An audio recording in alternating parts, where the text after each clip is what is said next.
और कवना बिरछिया चिरई और खोतवा लगोलू जगे और कवना बिरछिया चिरई और खोतवा लगोलू जगे। ध्यान देंगे आज जो महान आत्मा इस संसार को छोड़कर गए हैं, आज उनके बेटे, उनकी बहुएं, उनकी बेटियां, उनके पोते, उनके पूरे परिवार के आंखों से अश्रु की धारा बह रही है कि आप कहां चले गए, आप कहां चले गए। अगर जाते जाते कुछ बताकर जाते कि बेटा मैं फलाने जगह जा रहा हूं तो मैं भी आपके पीछे पीछे चला आता, लेकिन मैं आपको कहां ढूंढूं। ये आज पूरे परिवार के आंखों से आंसू की धारा बह रही और कह रहे हैं और कवना बिरछिया चिरई और खोतवा लगोलू जगे और सुन कई के आंगना मारे हो, सुन कई के आंगना मारे हो। कवना बिरछिया चिरई खोतवा लगोलू जगे, कवना बिरछिया चिरई खोतवा लगोलू जगे। और साक्षी कुमारी की तरफ से 100 रुपए का प्रेम निछावर। परमात्मा की कृपा सदैव बनी रहे, जय जय। और इस बात पर आया है कवना बिरछिया चिरई खोतवा लगोलू जगे सुन कई के आंगना हमारे हो, सुन कई के आंगना हमारे हो।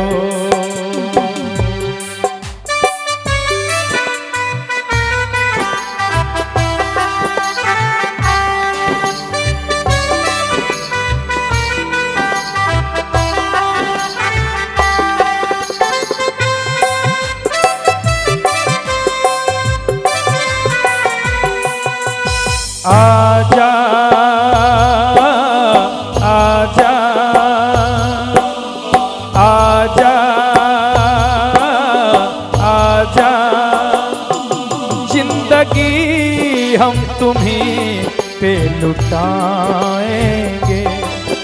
आज उनके बेटे, उनकी बहुएं, उनकी बेटियां, उनके पोते, उनकी पोतियां, नाती रत्नी, पूरे परिवार के आंखों से अश्रु की धारा बह रही। सब के सब यही कह रहे हैं कि एक बार, सिर्फ एक बार आप मेरे सामने आ जाइए। जिंदगी हम तुम्हीं पे लुटाएंगे, हम तो मर के भी तुझको चाहेंगे। आजा आजा आजा आजा।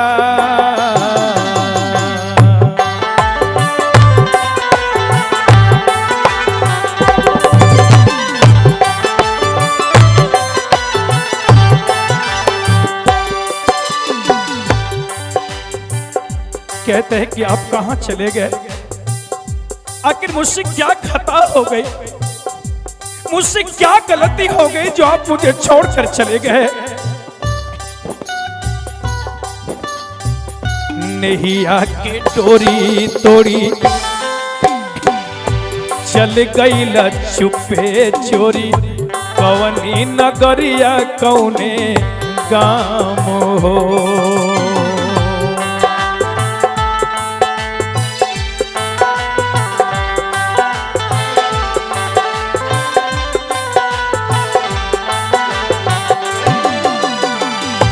नैया के डोरी तोड़ी चल गई चुपे चोरी, कवनी नगरिया कौने गाम हो। खोजिले मन में वन में, धाई धाई घर आंगन में, धरती आकाश से ठावे ठाम हो। देख के न पाता गैलू कहवा न पाता भैलू, देख के न पाता गैलू कहवा न पाता भैलू, हो गैलू काहे तू फरार हो। सुन कई के आंगना हमार हो।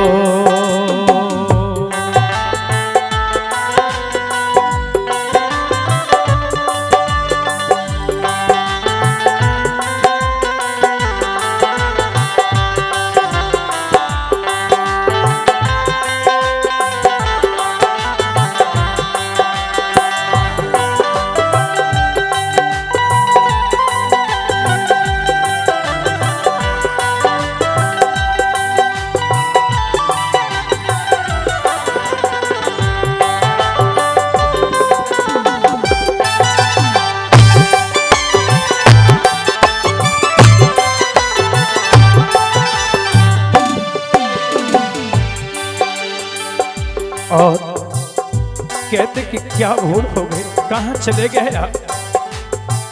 इतना ही नहीं, आपके जाने के बाद मैंने आपको कहां नहीं ढूंढा, आपके बारे में मैंने किससे नहीं पूछा, लेकिन किसी ने कुछ नहीं बताया, किसी ने कुछ नहीं बताया।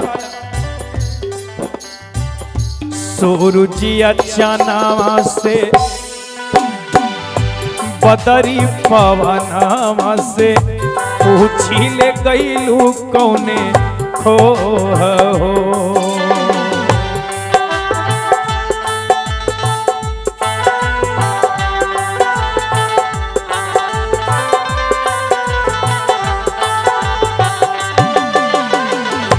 सूरजिया चानावा से बदरी पवनावा से पूछी ले गईलू कौने खो हो।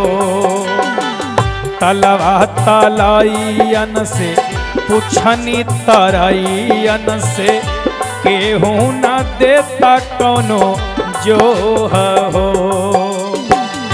अपने तलांघी गईलू लम्हर सगरवा के, अपने तलांघी गईलू लम्हर सगरवा के, हमरा के छोड़ी यही पार हो।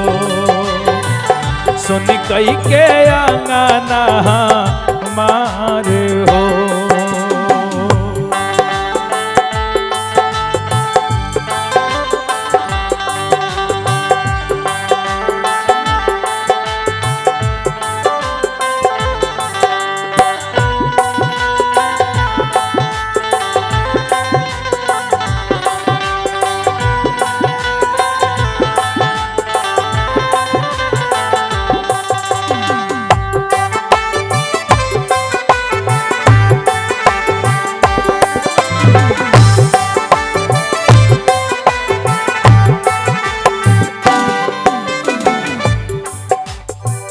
इतना ही नहीं, और कहते हैं आखिर अचानक क्या हो गया, कहां से काल आया और आपको हर कर चला गया।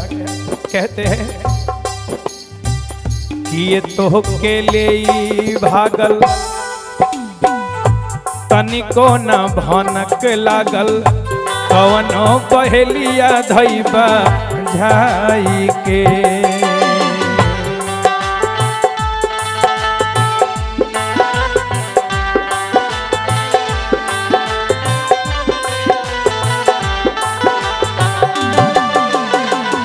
ये तो के ले भागल, तनिको न भनक लागल, कवनो बहेलिया धैबा झाई के।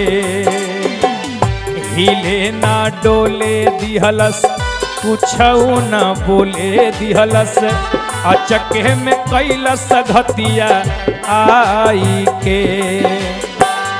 बालक बेदर्दी सुतल है रही गईले नहीं जनले, बालक बेदर्दी सुतल है रही गईले नहीं जनले, जागल ना कुकरो रखा वार हो।